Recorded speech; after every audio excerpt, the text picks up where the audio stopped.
You know where the word algebra Alright, on our study guide on 1 through 6, these would come from, I'm ready here, we're doing math, I don't know what y'all doing, ladies and gentlemen. These would come from properties of exponents and simplifying radical functions. If you were looking for examples of these in your notes, it'd be under those two headings. Problems like number 1. Wait, can you say that again? Properties of exponents or simplifying radical functions. Problems that look like number 1, if you are careful, you can type that in the calculator like it says. Just type your negative 32 in parentheses with your exponent key and then do a 3/5. You can do it like that. You can also remember that this is power over root and do it that way. Now somebody's going to say, well, can't figure that out. Yeah, you can figure that out, because if you think about, so it's a third column, if you think about doing the 5th root and your answer's 32, negative 32, that means you're multiplying something by itself 5 times, and you only get 32, so it's got to be a pretty small number. 2 times 2 is 4 times 2 is 8 times 2 is 16 times 2 is 32, winner, winner, chicken dinner. So the 5th root of negative 32 is negative 2. And then you just have to figure out what negative 2 times negative 2 times negative 2 is. And you get negative 8. Now, if you'd have typed that all in your calculator, you would have gotten the same thing. If you're careful, you can do that. Wait, so you can just type that in? Or you would... You can type the original problem. Alright, on number 2, they give that to you in radicals, so you have to leave it in radicals. So this is one you cannot just do in your calculator. 2 square roots of 72 minus 3 square roots of 2. The dilemma is your radical things are not the same. You got a square root of 72 and you got a square root of 2. Before you can actually perform that subtraction, they've got to be the same. So I'm looking to see if I can break down the square root of 72 so that only a 2 would be left in there. So I just use some common sense and check and see what 72 divided by 2 is. Wish I'd have given y'all a calculator to check that for me. 144. No, 72 divided by 2 is 36. Thank you, Michaela. So 72 is the same as 36 times 2. Now the point of that, what's the square root of 36? 6. So I can bring a 6 out to play. There's already a 2 out there. So when the 6 comes out to play, 2 times 6 is 12. Good job. That square root of 2 stays in. Now, like Grant's saying, we do have like terms. So 12 of those square roots of 2 minus 3 of those square roots of 2 gets you 9 of those square roots of 2. Good job. Hey. Alrighty, on number 3, everybody got what we need on that page? Wait. You got it. Go ahead. Ask me, tell me. How do you get 9? 12 minus 3. You got it, sister? If I don't write it. I have a question. I got you, Michaela. What you got? Where'd you get the 12? When the square root of 36 is 6, but there was a 2 out there, so when you bring it out, you multiply them 6 times 2. Oh. Good question, good question. It was. I like it. Let me go. Yeah. All right. On to numero trace. I've got the 5th root of 1,215 divided by the 5th root of 5. Didn't you use the bottom? Okay, so there are a few different ways you could start this. Let's do what Grant said. Since they're both 5th roots and it's a division problem, let's see if we can go ahead and divide them. What's 1215 divided by 5? That one number. 243. Now I wonder if 243 is a perfect 5. Is there a 5th root of 243? Do you remember how to check that on your calculator? On the home screen, the normal screen, you got to hit 5 and then push math and move it down to number 5, I think. Does that look right, Michaela? 3. And then hit enter and then type in your 243 and you would get 3. That is correct, Mundo. Now, you could have put that as it was in your calculator It would have worked there as well. What you'll have to be able to distinguish, and we've talked about this back before Christmas when we did it, if I were to, that where I put a box around the original problem, if I were to put that original problem in the calculator and it give me a decimal, then I'll know that I got to just go back and go through the steps and simplify it, because I got to either have the whole number, I got to have the exact answer, either the whole number or the radical answer. If it gives you the whole number, hot diggity dog, you're good to go. Good job. Why'd you erase it there? Have some confidence. No, have some confidence. All right. Now, number 4, you got variables. So, the calculator doesn't help you a whole lot when variables are involved. Divided. 12, 15 divided by 5. Pages that turn variable. I got the cube root of negative 8x cubed y to the 5th z to the 7th. So you know you got letters, variables involved, so you're not going to be able to get a whole number answer here. You're just going to break down the stuff as we go. So if I start left to right and just start simplifying each piece of this as we go, first thing I run into is negative 8. Is negative 8 a perfect cube? I'm taking cube root. Yes. Negative 2 times negative 2 times negative 2, right? Yes. So I bring a negative 2 out, and I'm done with that. Okay, now the next thing is x cubed. X cubed times. What's the cube root of negative 8? That's all I've done so far. That's all I've done. The cube root of x to the third, if they cancel out, so just be x. Very good. We're on the x cubed next, and Grant says the cube root and the cube cancel out, so just that x comes out. So I'm done with that. Wouldn't it be y to the second now? Yeah, but let me go through the steps on that. Now, on y to the 5th, what you're going to do when you have something that's bigger than the root you're taking, you want to break that down into those powers. Here's what I'm talking about. Y to the 5th is the same as y cubed times y squared. Okay? Why did I want to do that? Because I'm taking the cube root, so I wanted a cube. Because like on the x now, those two things will cancel out, so you'll bring a y out here with your stuff, but then that means that a squared will have to stay in. You lost me. I think I got it. Y to the 5th is the same as y cubed times y squared. True, because 3 plus 2 is 5. Why did I choose 3 and 2? Because it's a cube root, so I wanted a cubed. Like I could say y to the 5th is the same as y to the 4th times y, but that wouldn't do me any good because I'm doing a cube root, so I wanted a cube. So then right here, the cube root and the cube cancel out, so I bring 1 outside. Well, that leaves that thing still inside. Okay, so how do you think we're going to write z to the 7th? Cube root, so I want z cubed. So there's 3. Can I do that again? There's 6. I got to have a z to the 1st to make 7. So that's make z to the 7th. 3, 6, 1 is 7, right? So now this cube root and this cube cancel out, so I'm going to bring that one out. But this cube root and this cubed also cancel out. So I'm bringing z and a z out, which makes z squared. And then that z will have to stay in the house. So we've got negative 2x, y, z squared outside.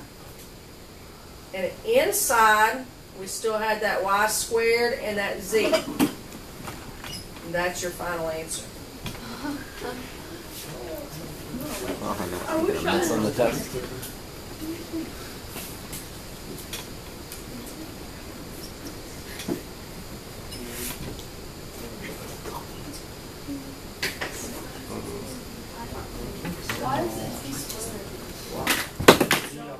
We brought, Z. The original. Wait, where are you from? Because there's 2 z's. we brought the cube root of z cubed is z. So we brought that out. And then the cube root of this z cubed is also z. So you had a z times z, which is z squared. Is that what you were talking about, Grant? No, I'm talking about on the original, you got 7z. The z to the 7. Uh-huh. So, on the end, in your square root, or Drew, why wouldn't you have an exponent off that? Because you have Z. Well, when I broke down Z to the 7th, right here, see where my mouse Oh, I is? see what you're saying 3, now. 3, and 1 makes 7. Okay, I see what you're saying. Oh.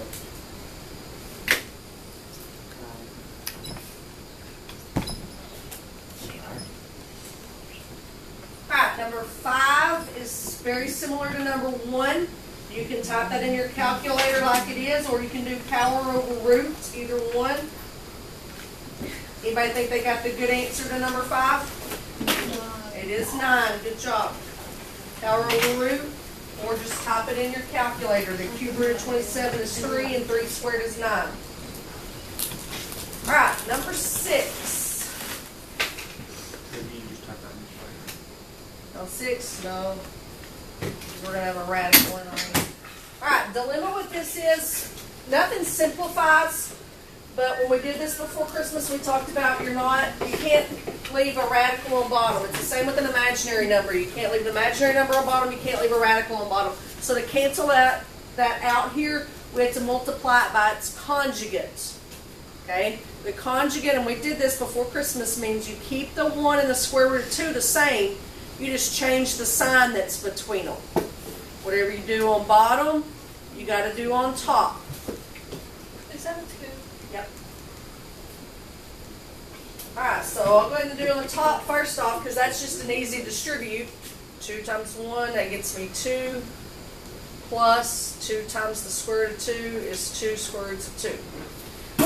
Okay, now when we go on the bottom, that's a binomial times a binomial, so I'm going to FOIL here. And remember, the point of this whole thing is you can't leave a radical on bottom. So when we start FOILing this, we should see the radicals cancel themselves out. So first, I got a 1 times 1. I'm just going to write it over here, and I'll take my final answer down there in a minute. Outer, a 1 times the square root of 2 is just the square root of 2. Inner, I've got a negative square root of 2 times 1, so that'd be negative square root of 2. So those are going to cancel in a second, aren't they? Yeah. And then last, a positive times a negative is a negative. The square root of 2 times the square root of 2 is the square root of 4, which is 2.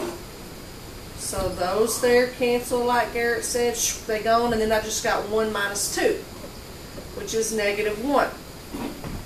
Okay? So I would probably count that right if you put that on the test, but if you see that will never be a choice on the ACT.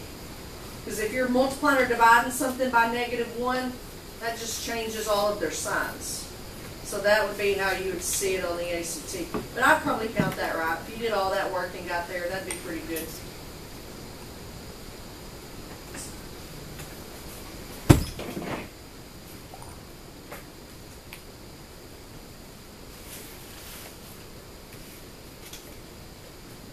Alright, 7, 8, 9, and 10 ask us to write the transformation that happened. So you're going to have an equation for your answer.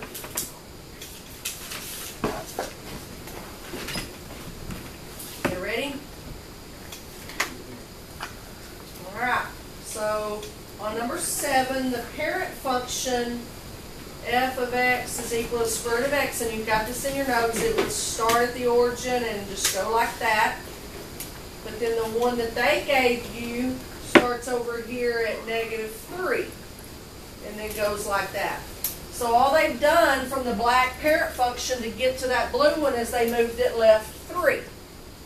So you got to go through those transformation notes that we've taken on every single unit so far, and know that if you move left or right, it goes in with the x. Left and right, in with the x is the opposite way of the sign. So if I need to go left 3, I'm really going to add 3. So my answer here for this would be g of x is equal to the square root of x plus 3. And you got to make sure, since it's left and right, that plus 3 is under the radical, because left and right goes in with the x. And up and down goes out. Right. If it's just stuck outside on the end, that would mean up or down.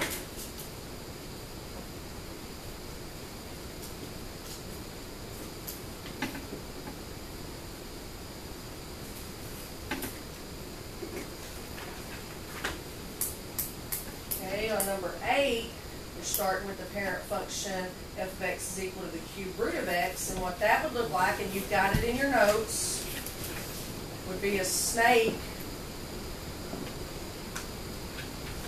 that goes something like that. Okay, now the picture on number 8 still looks like that, but instead of it going through the point 1,1 right here, it goes through the point 1,4 way up there.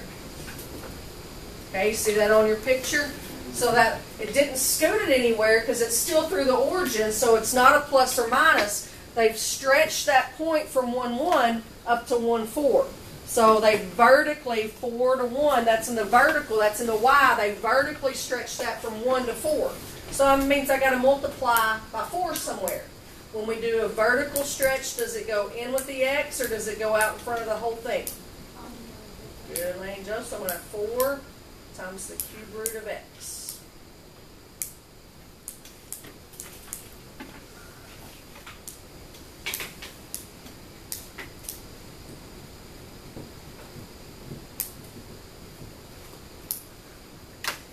Key thing that the reason I knew it was a stretch and not a scoot was it still went through the origin. So now look at numbers 9 and 10. They're going to be scooted because they're not through the origin anymore, right? So number 9, It's gonna move up. they moved it up 1. Very good. And we talked about scooting it up 1 a second ago. So number 9, I'm going to take what they gave me, the 5th root of X, and to show that gets scooted up 1, like Grant said, my plus 1 goes on the outside, not underneath the radical. Up and down is outside.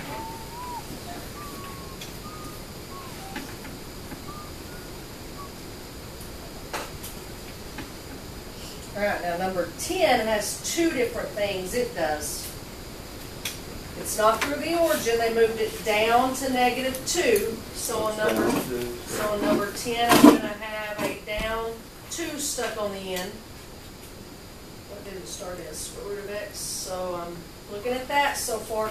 But if you can either draw on your graph there or visualize that, what was down 2, this is what they gave us here, and then a 1, 1. So if I were to scoot this thing up 2, this point here would have to go up 2 also, right? So that's going to be 1 what? Well, that's 1, 1. I scooted it up 2, 1, so 3. it'd be 1, 3. So what did I have to multiply it by to go from a 1 to a 3? 3.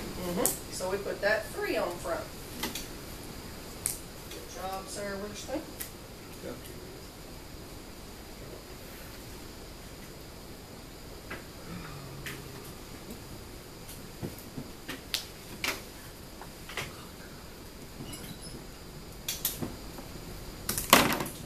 Alright, 11's pretty easy because it's just a calculator problem. You can read through that at the circus, the time the trapeze artist walks across there is by that equation. L is how long in feet the trapeze line is. So you're trying to figure out how long her walk is going to take. The directions say to round your answer to the nearest tenth, so make sure you follow directions. That means one number after the decimal. So all you would do on this is take the formula they gave you, time equals 2.3, and then the L is what you're going to be plugging in for every time, because you've got the walk length. So for the Act 1, she walked 60 feet, so you do 2.3 times 60 to the 1/2. Act 2, she walked 40 feet, so 2.3 times 40 to the 1/2. Act 3, she walked 100 feet. I'm listening, sweet. Is it 2.31? Yes. Thank you, ma'am. Thank you. Those are all supposed to be 2.31s. I didn't grab that. And then for the last one, she walked 300 feet. So you just type those in, round to the nearest tenth. I'll tell you what I got. While you're studying, you can check them or check for what you did on Friday. 17.9 seconds, 14.6 seconds, 23.1 seconds, and 40.0 seconds. And I know 40.0 is the same as 0, is the same as 40, but the directions said round to the nearest tenth. So I didn't want to miss a point because I didn't follow directions. I think you can get all that right. Alright, 12 and 13 is one of the most recent things that we did, where we did the function operations when we added and subtracted. So get ready to go on those. We'll catch it up. Catch it up.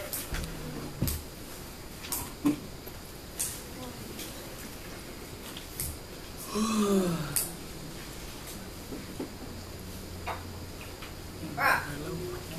We ready? On 12, f of x is negative 2x to the 2/5 power. G of x is negative x to the 2/5 power.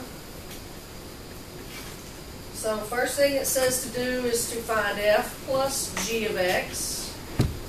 Then it says to find f minus g of x. Then it says to find the domain of each. So I'm going to put a D on both of those lines. And then it says to do two things that we might have forgotten how to do. To find f plus g of 243 and to find f minus g of 243. Alright, so first off, f plus g of x. So I'm going to take negative 2x to the 2/5 and add that to negative x to the 2/5. So negative 2 of them plus negative 1 of them gives you negative 3 of them. And you add your exponent. Nope, when we add and subtract, the exponents stay the same. Exponent's the same. Yep, good point on that. Alright, now the domain of that, I don't know what order you did them in on your paper, but we'll just stick with this one while we're working on this. The domain, that's power over root. Bless you. So it's got a 5th root, which is an odd number. What's the domain of any odd root? Yeah, all real numbers. If your root is an odd number, it's all real numbers. If your root's an even number, it's got to be greater than or equal to 0. Wait, so if the root is an odd number, it's all real numbers, and then if it's even, it's x is greater? Greater than or equal to 0.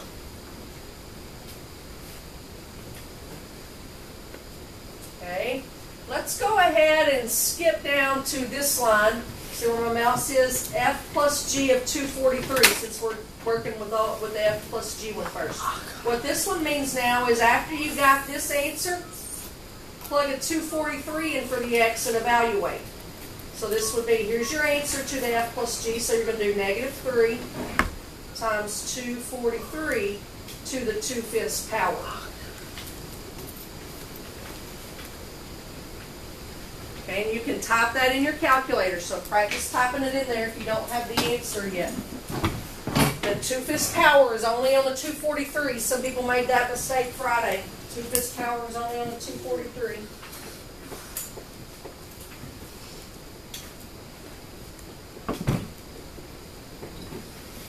What'd you get, Michaela?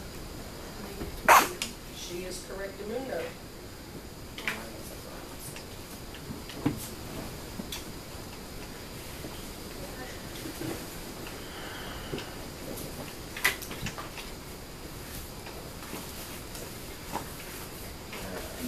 Three answers so far. I can highlight it up for you.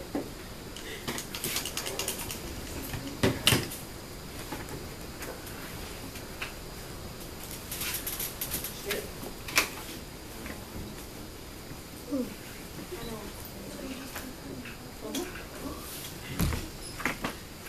Alright, let's do the f minus g now. So we're going to do the same thing, but we start off by subtracting our functions. So I've got negative 2 of them minus negative 1 of them. So what's negative 2 minus negative 1?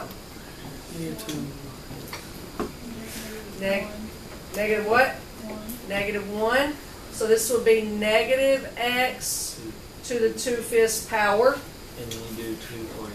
Okay, hold on. Let's do our domain while we're here. It's all real numbers too, right? Still all real numbers. Good.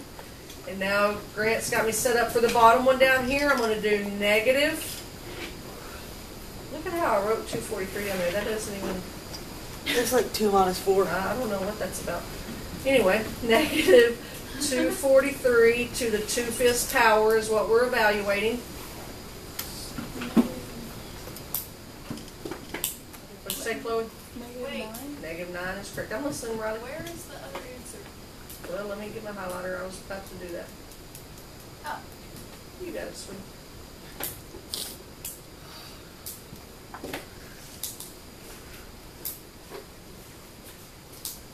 I think they gave you the right number of blanks on that one, so sometimes they give you a weird number of blanks and it makes you get confuzzled, but they gave you the right number on that. Now that problem number 12, that was all add and subtract. And when we flip the page here to the second one that's in that series, it's the multiply and divide. And that'll be ran on those when the powers change.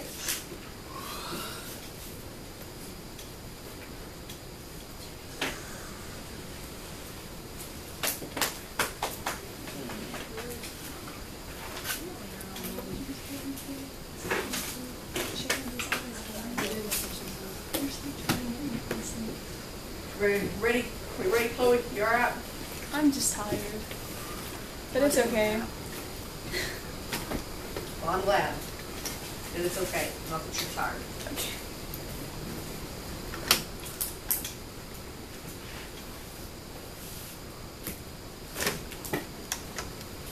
Okay, so here's what we got to start on number 13.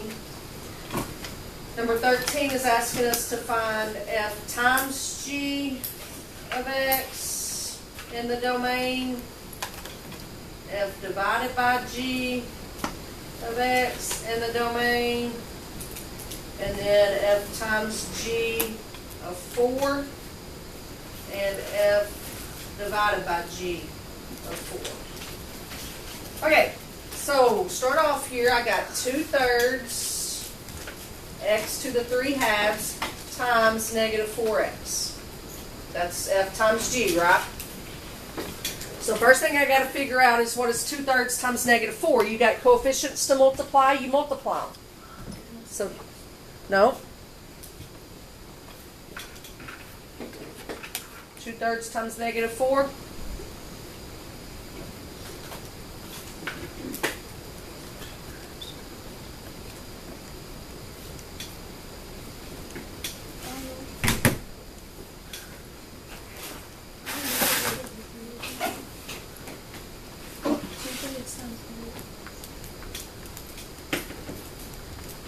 It's negative 8/3. Yes, it is. Very good, sir. 4 times 2 and 3 times 1. I didn't know that required calculators, but please Garrett did it. Now the rest of y'all sit there like you're not on the wall. Now you bring your x over, and here's one of the rules Grant remembers. What do you do with exponents on a multiplication problem? Add them. So you've got 3/2 plus 1. Very good. So 3/2 plus 1. When we would write that as 5/2, right? Okay. Now Garrett wrote it down in the last problem, so he's going to remember power over roots. The root there's a 2, so your root's an even number. So it's x is greater than So my 0? domain x has to be greater than or equal to 0. Okay, let me get some answers found for you. Let's go ahead and jump down now and plug the 4 in while we got this one fresh on our brain. So down here, I need to do negative 8/3 times 4 to the 5/2 power. Where did you get 5? Where did I get 5? I did 3/2 plus 1 exponents you add. So Now, that, go ahead. I just wrote it down wrong. That's okay. This one is not a whole number. So if you're scared by your calculator answer, it's a weird fraction. I got negative 256 over 3. That is correct. Negative 256 over 3. Good job.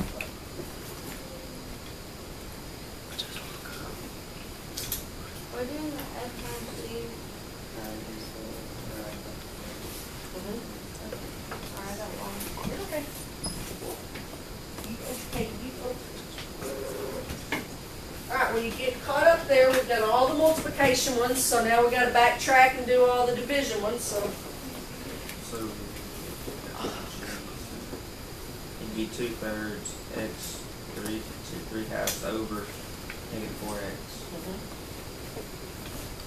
And then you would have to. right right here, Grant has set up my division problem for me. He said the 2/3 x to the 3/2, that's F, over G, so over negative 4x. So you got a division problem and you got coefficients, that's big numbers, so you have to actually divide those. So you've got to figure out what 2/3 divided by negative 4 is.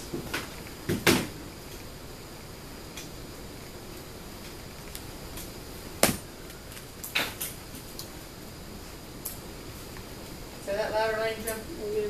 Negative 1/6. And then you got your x. What do you do with these exponents on division? Subtract them. Good job, Lady Jo and Bella. So 3/2 minus 1 is 1/2. So there's your answer for that. Now, same deal on the domain. We got a 2 in the root spot. 2 is an even number. Greater than equal to 0. Yes, sir, Bob. All right, so the only answer we have left now is to plug a 4 into that. So down here on the bottom, I got to do negative 1/6 times 4 to the 1/2 power. You get a more normal fraction on this one. Negative or positive? Positive. You have to think of it. Negative 1/3 is correctamundo.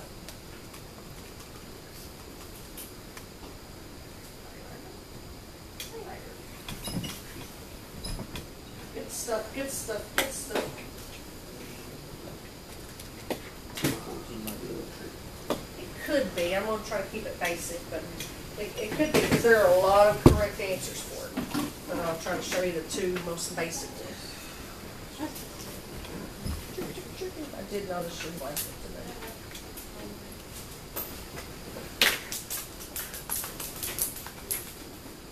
Fabulous. Okay, okay, Archie. So you just plug that 4 in row the X in Yes.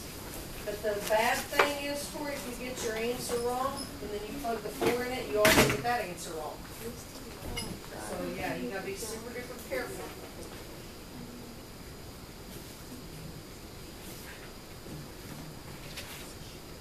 Oh, wait.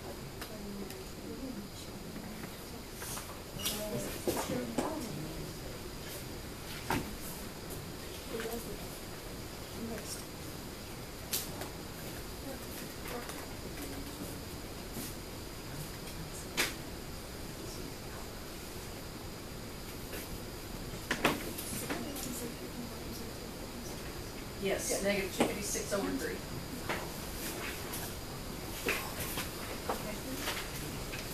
Alright, so on 14 it says write 2 functions, so we're going to have 2 answers whose graphs are translations of the parent function right there.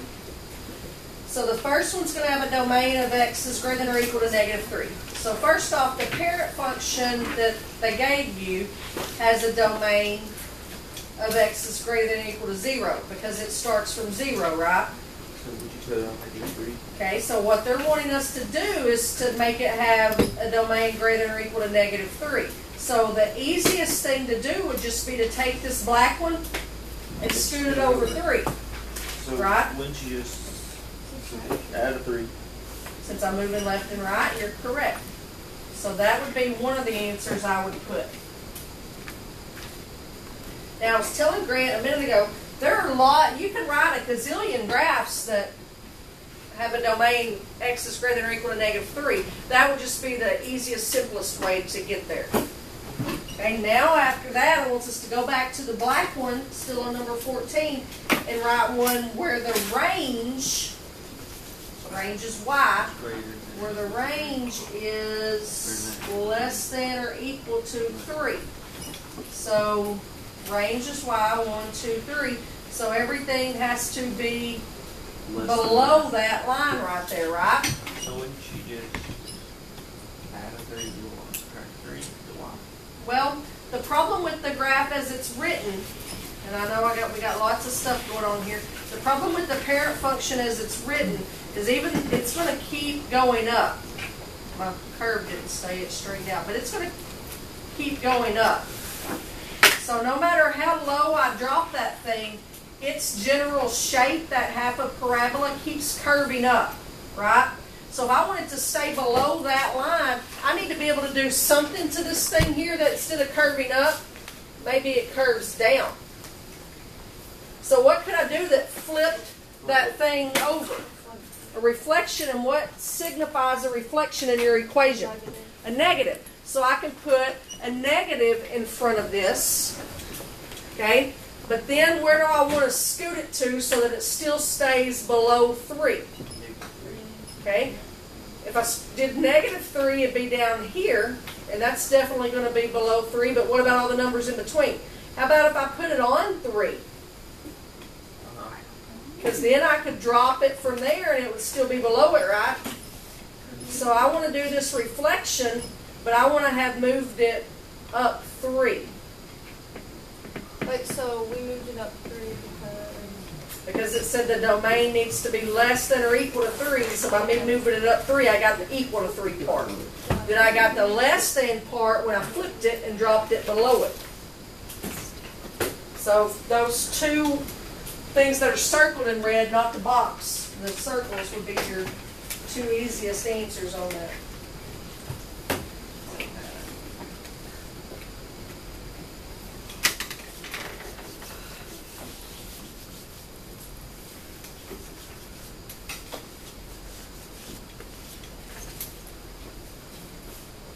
Alright, when you're getting ready for 15 here, they gave you everything you need on 15. It's just a plug and chug type problem.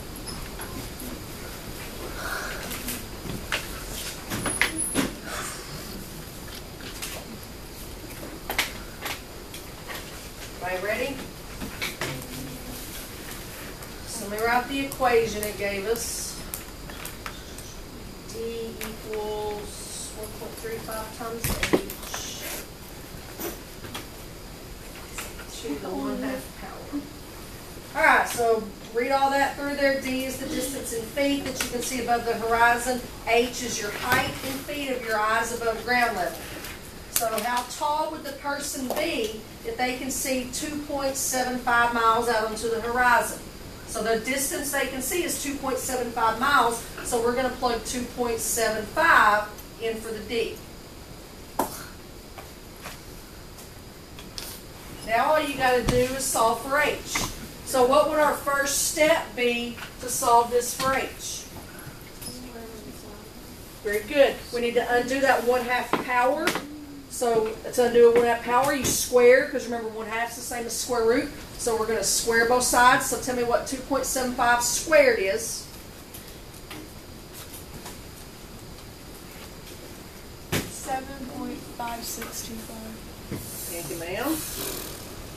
Now we get one step left. And divide by 1.35. Yes, sir.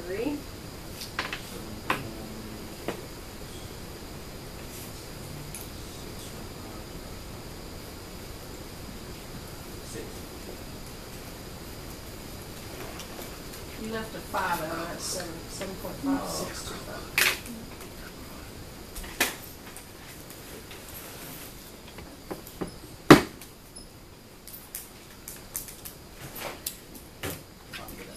I think your rounding is so weird, because you should have got the same answer both times. I got 5.6. Go down to the second one right there. The second one, and hit. Go up. Hit enter on the float. Alright, now go get out of that, save quit, and go back up there and highlight that second one. Hit, yeah, hit enter. So, did it tell us what to round to? I was looking at his calculator. The nearest 5.6. 100. There's 100, so 5.60. Yeah, that's what I got. Somebody changed the settings on Grant's calculator and got distracted.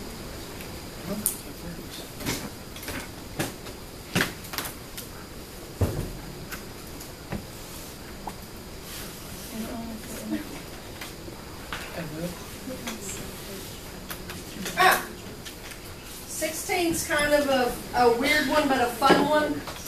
It gives you the exact same problems. One of them's just got an equal sign in it, and one of them's got a less than or equal sign, less than or equal to sign in it. It says describe the similarity and difference between solving the two. Well, let me write them both here. You're going to solve them, and you know this because we've done inequalities in here many times in the past. You're going to solve these two things exactly the same. Okay, the steps you would go through on this would be exactly the same. You would subtract 4 from both sides. I'll just do this one over here. I'm not going to write it down on all of them. But I would need to write somewhere that I'm doing it exactly the same. And then you would divide by 6. You square that. Then you'd square that. And then you would add your 2. This would be 8. So on one side, I've got something that says x is less than or equal to 18, and over here, I'll just get x is equal to 18. Okay, but what we have to do on that, since we've got a radical and we've got a less than sign, at some point, that left side is not going to be true anymore. Okay, think about numbers that you're going to plug in for x. I can plug in a number less than or equal to 18 and this side be true to a certain point. When this would become false is when you would get a negative underneath the radical. Because if you got a negative underneath the square root, it becomes an I. So what would be the lowest number that I could plug in for x? What's 3 minus 2? Could I plug a 3 in? What's 3 minus 2? 6? Negative 6.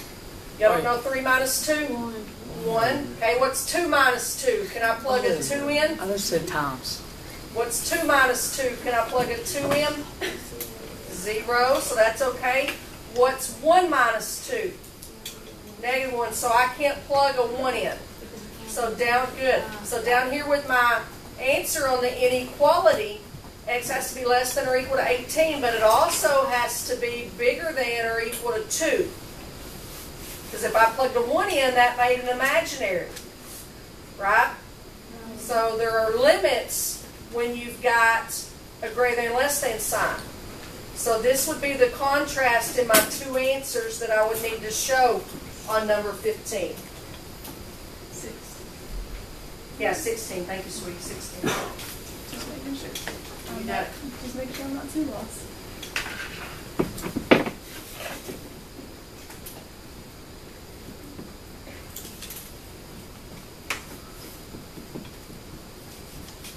Alright, then the last one is the last thing we did where we dealt with the inverses. Step 1, switch the variables. Step 2, solve your new problem for y.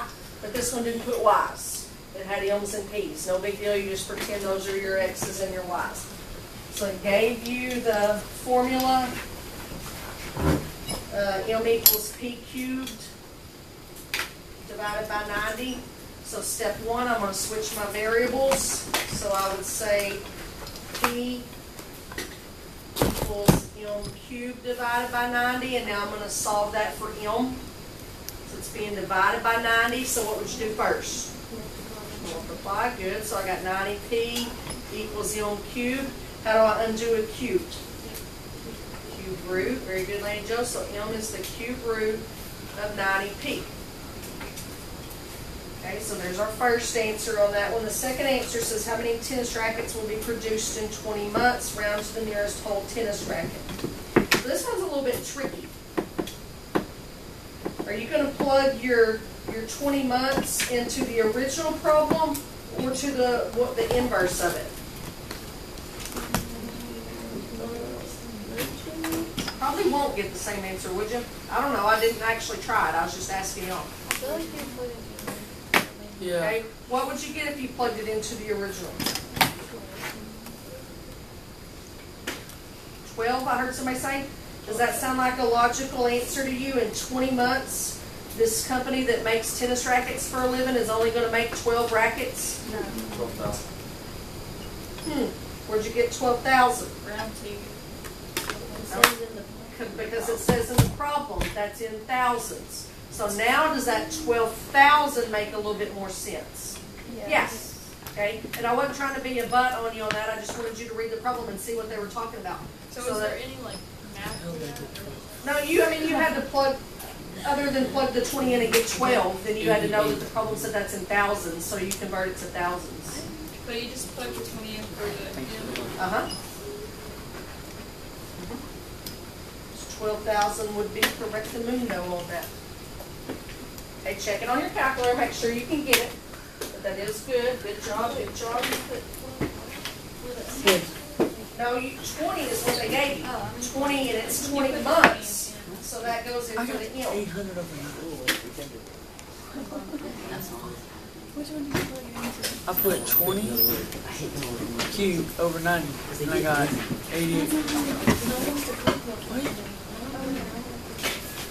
I'm confused. I plugged 20 in to the original thing, and I got 800 over 9. Yeah, that's what I got. Y'all be going. Okay, what is that? That is a decimal. Yeah. Now plug 20 into the other one. Now there was all course. You know, I was in New York School. I know. I swear, I feel like 15 names.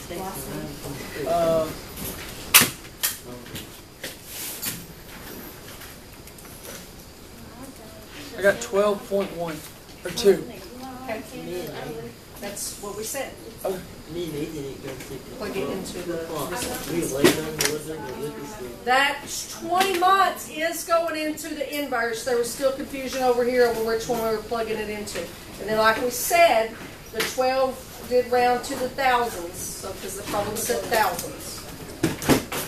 All right, any questions on where anybody goes tomorrow? Okay, and then test is going to be on Wednesday.